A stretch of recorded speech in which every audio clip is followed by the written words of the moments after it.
Brent Split here from ThirstGym.com, and today we're talking about an exercise called the Sandbag Zercher Curtsy Lunge. Our first exercise, what you're going to need is a sandbag and just a little bit of space. What we're going to do with the sandbag is we're going to hold it in our Zercher position. So to recap what that is, we're going to hold that in the crooks of our elbows, our forearms. Palms are going to be facing us. As so, we want to make sure when we're holding that sandbag, we're not necessarily reaching it out in front of us, but we also want to make sure that when we're holding it, we're not arching through our low back to hold that position. We should be able to keep our shoulders stacked over our pelvis because of that anterior load. And you can reach it forward a little bit if that helps you do so. Just make sure that you're not arching through your back to hold that.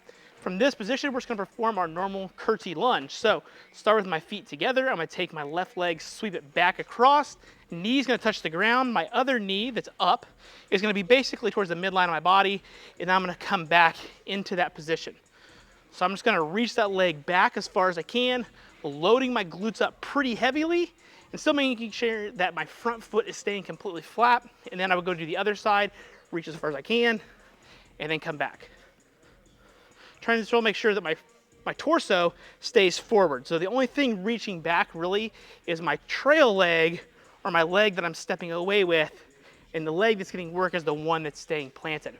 Now this works great for accessing the posterior hip capsule. So if you're trying to improve some range of motion in your hips, improve your hip mobility, curtsy lunges are a great way to be able to do that because you're going to be able to load that posterior hip capsule. It's also, again, going to really heavily load just your glute in general. Because we're having to do that, we're having to use hip extension to get out of this position here and come back into the position. So we're getting a big stretch across the glute as well compared to just our normal quote-unquote lunge.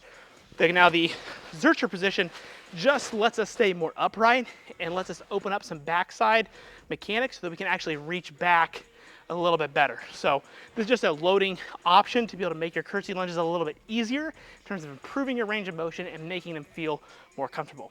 I recommend doing these for 2 to 4 sets of anywhere from 8 to 12 reps per side. 12 reps is a lot, but usually you're just going to stay in the general hypertrophy ranges, trying to focus again, feeling your hips, get into that range of motion that you are going to feel. You will feel your quads a little bit as well, but primarily your glutes you're going to feel that the next day.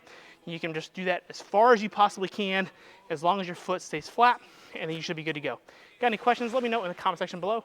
Thanks. Have a great day.